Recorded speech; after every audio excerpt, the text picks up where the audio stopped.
शरीर की 36 मांसपेशियां एक साथ हरकत करने लगती हैं, आप तनावमुक्त हो जाते हैं, आपके प्राणवायु में शक्ति भर जाती है, इसलिए हंसना अनिवार्य है। एक मुक्तक में भोजपुरी में अक्सर कहता हूं कि हीरा मोती महल अटारी रुपया लाखों लगे हुई, अजय कभू हंसते ना हो वो महा अभाग्य हुई। समझ में आई? तो एक बार ताली बजाएं से।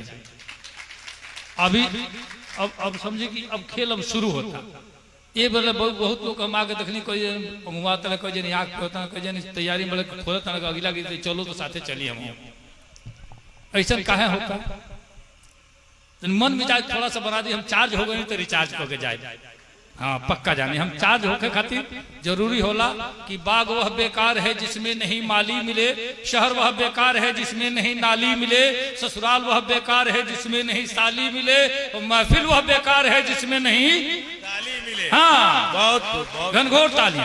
अब लगे लोग सुने, बाहर के लोग कह अरे मुशायरा अब शुरू हो रहा है जी। वो घूस नहीं देता तो पास नहीं होता, और संगीत समझता तो उदास नहीं होता, जाते हैं वही उठकर अक्सर मुशायरों से जिनको पड़ोसियों पर विश्वास नहीं होता। वो लोग चले गए, जिनको विश्वास नहीं था वो चले गए। आप लोग बैठे हैं, अच्छे लोग हैं, और ताली बजाने वाले बड़े सौभाग्यशाली होते हैं। जो सौभाग्यशाला होते हैं वो ताला बजाते हैं। क्या बात! उनका फाटक बंद होगा, जाके भड़भड़ाएंगे, 10 मिनट में फाटक खुलेगा। आप लोग आराम से जाइएगा, उसी समय सोने का वक्त होता है। सुनिए, मन मिजाज बनाइए थोड़ा सा। अब चलिए मैं यहाँ से शुरू करता हूँ। मैं अक्सर जाता हूँ तो पहले एक वंदना करता हूँ, जैसा कि आते ही बताया गया। भैया ये सब काहे उठ कर रहे हैं आप लोग? बैठ जाइए, अच्छा पड़ोस देख करके बैठ जाइए आप। हाँ, एक वंदना पढ़ता हूँ और बीच में जुड़ जाइएगा। जहाँ ताली की आवश्यकता होगी आप बीच में ताली बजाएंगे, हमको अच्छा लगेगा। कि कविता की बात शुरुआत करने के लिए लंच मंच पंच को प्रणाम करता हूँ मैं। ओ आलसी यवार हो शराबियों गजेड़ियों को दोनों हाथ जोड़ राम राम करता हूँ मैं। ओ चमचे दलालो सूद खोरो घुस खोरो मुँह जोरो लत खोरो का कलाम करता हूँ मैं। देखिए यहाँ ताली बजती है। वंदना अच्छे लोगों की कर रहा हूँ ना। अगर ऐसे लोग समाज में न रहें तो कोर्ट कचहरी थाने पुलिस की कोई आवश्यकता ही नहीं होगी।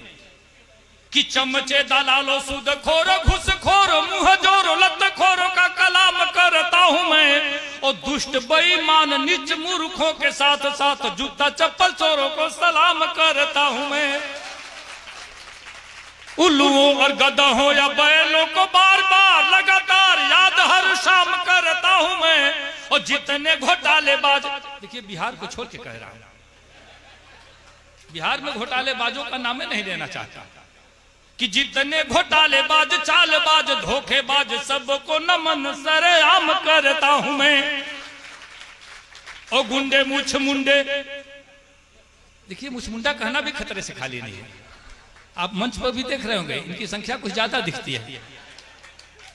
फैजी साहब को आपने देखा है, कन्वीनर है वो समझिए, लेकिन सफाचक।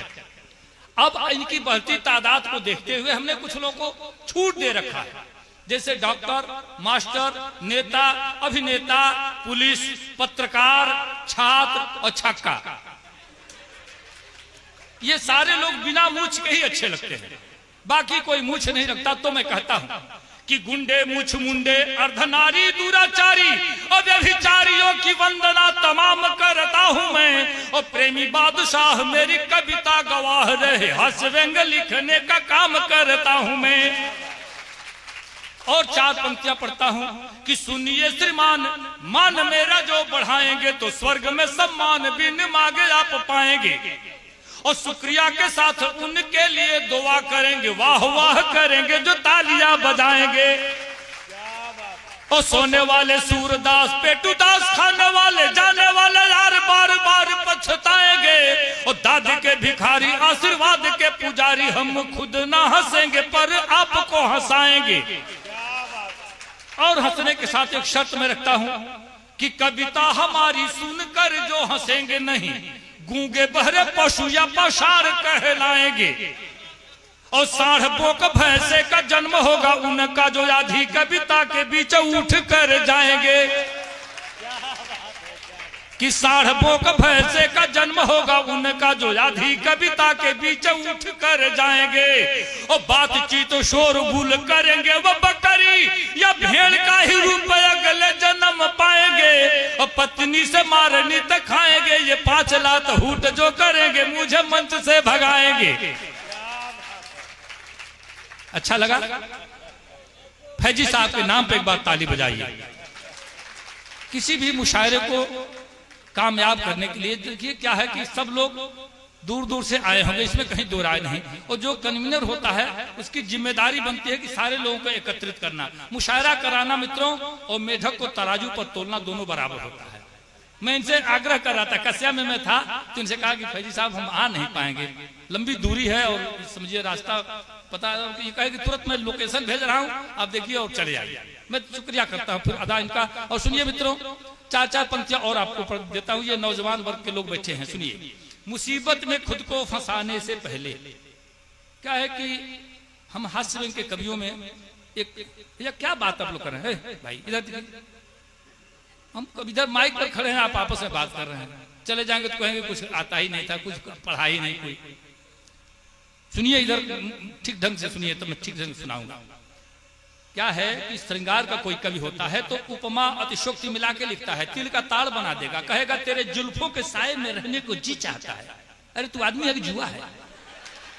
ऐसा कहीं होता है क्या? जुल्फ के नीचे आदमी रह सकता है? आप बताएं, ऐसा बिल्कुल नहीं होता। ये तिल का ताड़ बना के लोग लिखते हैं। ये कहते हैं कि तुझे तेरी खुशबू से पहचान लेंगे। तो कुत्ता है क्या? सुन के कैसे पहचान लोगे भाई? 100 साल पहले मुझे तुमसे प्यार था, आज भी है और कल भी रहेगा, भूत है का तू? ऐसा कहीं हो सकता है? मेरा पिया घर आया, ओ राम जी, किसी का पिया पड़ोस में जाता है क्या? सबका अपने ही घर आता है। सुहाग रात है, घूंघट उठा रहा हूं मैं, तार बाउज उठे का। लाखों रुपया खर्च हो रहा है इस पर। ये काम कौन करेगा भाई? पर्वतों से आज मैं टकरा गया, अंधा है क्या तू? ऐसा कहीं होता है? मिलेंगे जब हम बारिश होगी, और सूखा पड़ा तो कहने मिल गया। ऐसा कहीं होता है? अब सोचिए जरा, इन बातों में कोई असलियत नहीं। हम हास्य के कवियों में यह है कि जो घटनाएं घटित होती हैं उसको हम उसी रूप में आपके सामने प्रस्तुत करते हैं। सुनिए 4 पंक्तियां पढ़ता हूं नौजवान मित्रों के हवाले। कि मुसीबत में खुद को फंसाने से पहले न छींको कभी मुंह बाने से पहले। मुसीबत में खुद को फंसाने से पहले न छींको कभी मुंह बाने से पहले, और हसीनों की गलियों में जाओ मियां पर चिल्लाओ नहीं लात खाने से पहले। हसीनों की गलियों में जाओ मियां पर चिल्लाओ नहीं लात खाने से पहले। 4 पंक्तियां और पढ़ दूं क्या? अच्छा लग रहा है? 4 पंक्तियां और सुनिए। एक बहुत सारी बातें हैं। अब आप लोग जितना समय चाहेंगे, अब 2-1 लोग बाकी होंगे, मुझे लगता है तंग साहब होंगे, हमारे सत्र साहब होंगे, और 1-2 लोग और बचे होंगे। तो 2-3 लोग और बचे हैं।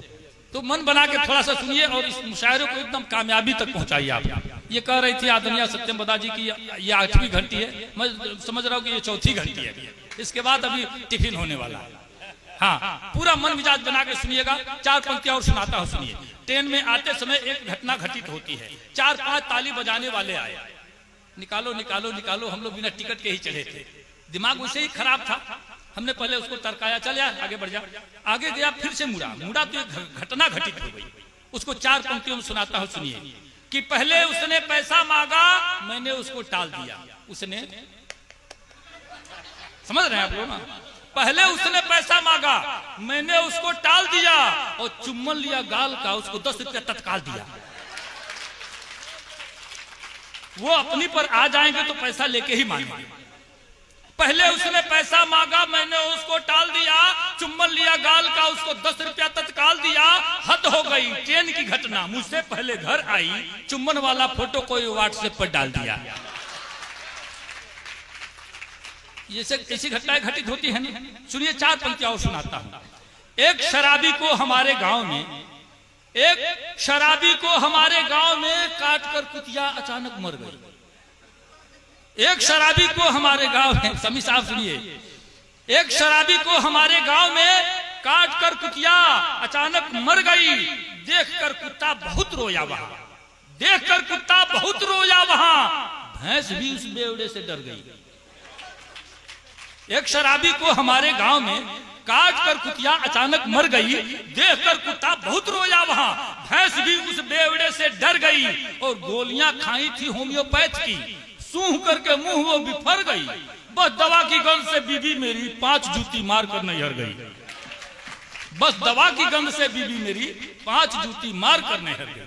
और मित्रों, ये कविता मेरा मन हो रहा है, पता नहीं भोजपुरी यहाँ सुनाया गया है कि नहीं सुनाया गया है। आप लोग भी भोजपुरी भाषी क्षेत्र से हैं, मैं चाहता हूँ एक वानगी आपको बताऊं। मित्रों, अभी एक भोजपुरी का बहुत बड़ा आयोजन हुआ था जिसमें आदमी तंग साहब थे, वहां पे निजामत कर रहे थे। और आपको बताऊं, हमारी मातृभाषा भोजपुरी दुनिया की तमाम भाषाओं में सबसे समृद्ध है, जहां अपने अंदर ये अंग्रेजी को भी, उर्दू को, संस्कृत को, सारी भाषाओं को अपने अंदर समाहित कर लेती है। हमारी भोजपुरी इतनी पोड़ है, इतनी समृद्ध है। आपको बता दूं, एक एक शब्द के 60 नाम हमने लिख के रखे हैं। 60 पर्यायवाची है एक शब्द। जैसे ये सर है और ये शरीर है, ये बीच वाली कड़ी आप देखें मात्र 2 इंच, लेकिन भोजपुरी में इसके 14 नाम है। शायद आपको पता हो ना हो, इसके 14 नाम है भोजपुरी में।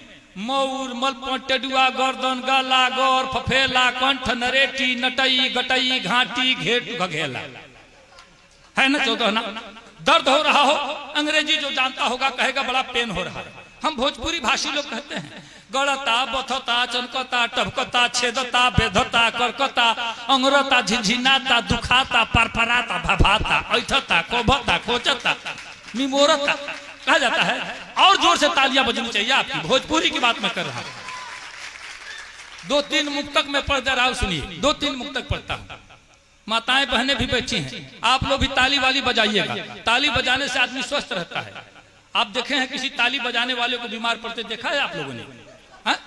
हमने कभी हॉस्पिटल में तो नहीं देखा है। सदर साहब आपने देखा है? बीमार ही नहीं पड़ते हैं।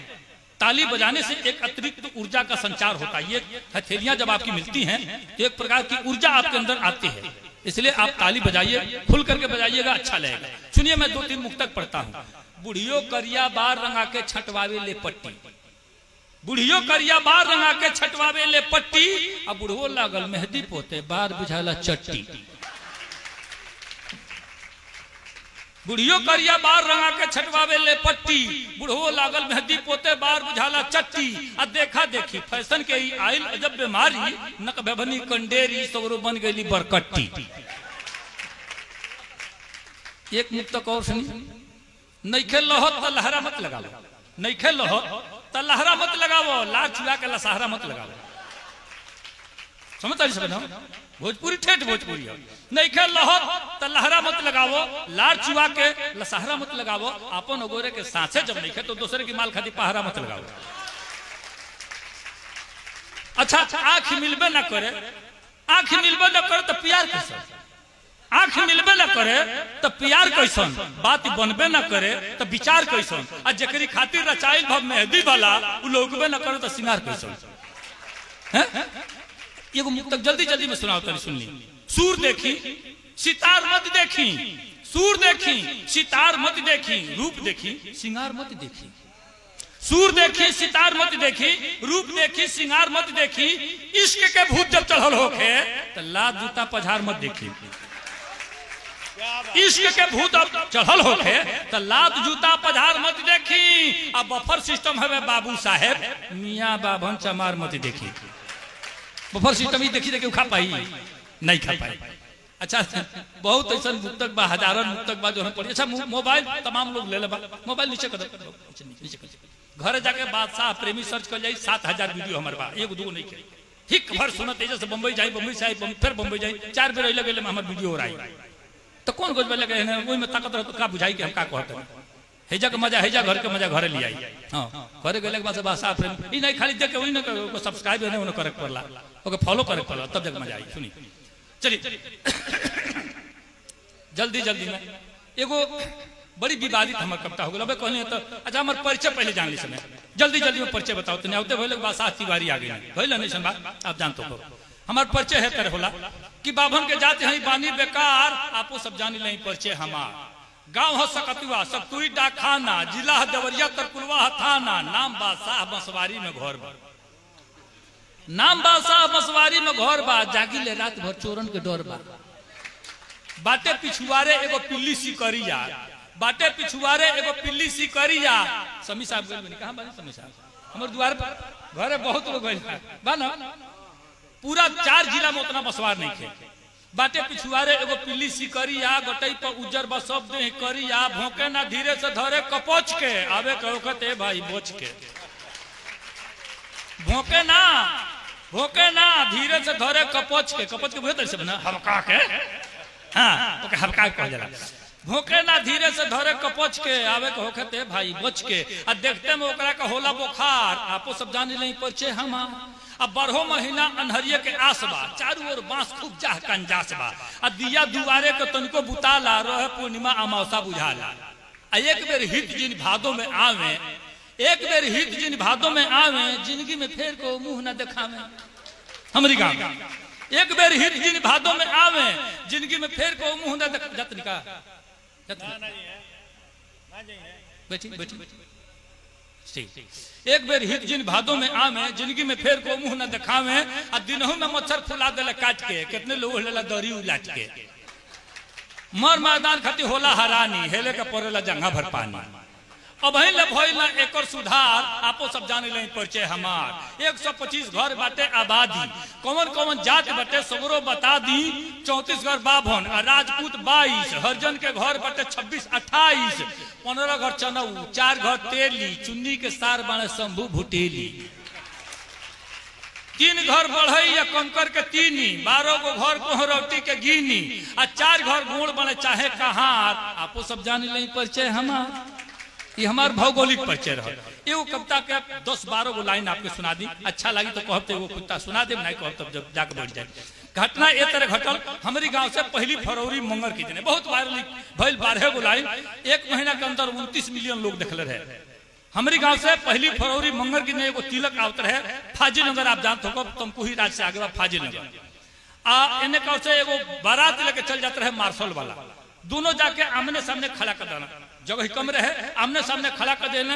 ओकरे बाद तू मैं गाली गलौज मार पिटाई भाई। हम कविता लिखनी 12 लाइन में कि तिलक के भीड़ या बियाहे के रेला, से में सारे के टूटल फफेला।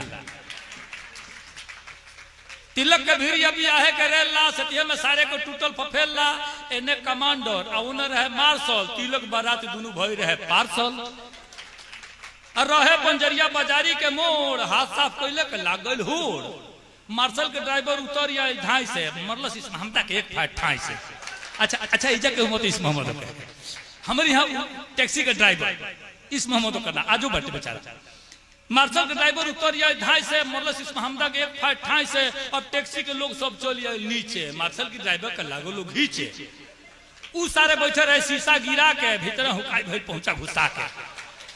अब लगनी एकाध हाथ हमो जब फेरे, हमो रहनी लगनी एकाध हाथ हमो जब फेरे, तो लगना द्वारका सिंह अगवे से घेरे। अब भीतर बलवंता घुसा दल हाथ है, भीतर बलवंता घुसा दल हाथ है, तबले तो बाहियों के धोल दांत है। अब मजगर बवाल भइल बन गल खीसा, मरस रहा समूह तो फूट गल शीशा। मंगर के दिन रहे 1 फरवरी, मंगर के दिन रहे 1 फरवरी। सबको उहे कहे मारतन यौरी। अब बैजू टोला जात रहनी, कहतानी डर से, गई रहे तिलक संतोष सिंह की घर से, गई रहे तिलक संतोष सिंह की घर से। अच्छा लागत, एक बार पुनः जोर से ताली बजाएं। 2 मिनट का कविता और आदेश होगा तो सुना दी, सुनना चाहते हैं। देखिए हम कुछ जीवन के सूत्र बताइए। कविता खाली हंसल हंसावला नहीं, सिर्फ हंसना हंसाना ही मकसद नहीं। काव्य का स्वाद सबको चखाते हैं हम, मन वचन कर्म से लोकहित के लिए प्रीत के गीत गंगा बहाते हैं। मित्रों सुनिए, आपके मुशायरे में निश्चित तौर से भिन्न भिन्न प्रकार के लोग आए हैं और सब लोग सुनने के लिए आए थे। बड़े प्रबुद्ध जन यहाँ उपस्थित भी हैं। एक छंद मैं अक्सर मुशायरों के मंच पर पढ़ता हूँ, सुनिएगा कि जाति धर्म भाषा की दुहाई देके आप कभी लोगों को बेकार गोल बंद मत कीजिए। जाति धर्म भाषा की दुहाई देके आप कभी लोगों को बेकार गोल बंद मत कीजिए। और एकता अखंडता जरूरी राष्ट्र हित हेतु तोड़ने का कोई छल छंद मत कीजिए। जाइए जुलूस में जरूर किंतु याद रहे तीर तलवार को पसंद मत कीजिए। और सच बोलने के बाद सूली चढ़ जाए किंतु सच की आवाज कभी बंद मत कीजिए। सच बोलने के बाद सूली चढ़ जाए किंतु सच की आवाज कभी बंद मत कीजिए। मित्रों ऐसे ही मैं कुछ बातें कहता हूँ, भोजपुरी की एक कविता पढ़ता हूँ, सुनिएगा। एक एक पंक्ति में अगर लगे आपको संदेश कुछ है तो फिर से एक बार आपकी दुआएं मांगता हूँ, आपकी तालियां मांगता हूँ। सुनिएगा बाबू, आप भी सुनिए, आप लोगों के लिए मटेरियल बहुत कुछ है, मौका मिलेगा तो फिर से सुनाने के लिए। सुनिए। कितनों केहू खास रहे सूत्र जीवन का है, कितनों केहू खास रहे पर बिना बोलावल जइह मौत। कितनों केहू खास रहे पर बिना बोलावल जइह मौत, बेपरिचित की हाथे कहियो कुछ पीह खइह मौत। कितनों केहू खास रहे पर बिना बुलावल जइह मौत, बेपरिचित की हाथे कहियो कुछ पीह खइह मौत। प्यार कइल बाउर ना हो हमरा तहरा मालूम बा, एंटी रोमियो टीम चलल बा, बच के रह पिटइह। हमरे उत्तर प्रदेश में एंटी रोमियो टीम जोगी बाबा चला दिल पड़े, जो कोई नहीं तो उनको करहु नहीं दे। हाँ, एंटी रोमियो टीम चलल बा, बच के रह पिटइह मौत। चोर शराबी पागल पिल्ला नेता पुलिस दलालन के कितनो गिरिया खा के बोले बात को वो पतियम। शोर शराबा मारपीट रैली हड़ताल करावे में केकर कितना लाभ हानि बा हमरा के समझइह मौत।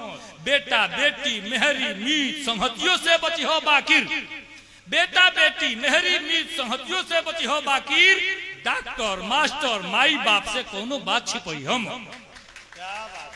अबरा दुबरा के जितना होखे सहयोग करा दी हो, अबरा दुबरा के जितना होखे सहयोग करा दी हो। आन्हर भेभर कोढ़ी कंजूसे के धन अपनइहो मत। अब मिर्गी मृतक मारी पीट चुगली चोरी से दूर रहो। घोड़ा गधा की पीछे अब पुलिस की आगे जइह मत। घोड़ा गधा की पीछे पुलिस की आगे जइह मत। आ तू अपन देखो तब देखी दुनिया कहियो तहरा के। बादशाह से प्रीत लगा के प्रेमी के भूलवइह मत, प्रेमी के भूलवइह मत। जाते जाते मान मिले सम्मान मिले कुछ ज्ञान मिले तहा जाए के चाही। अभाव मिले जब भीतर के तब साग सतु कुछ खाए के चाही। नेह के नीर से नेह के सागर नैनन बीच नहाए के चाही। अब प्रेमी मिले खरीदार कबो तब प्रेम की भाव बिकाए के चाही। प्रेमी मिले खरीदार कबो। बहुत बहुत शुक्रिया, बहुत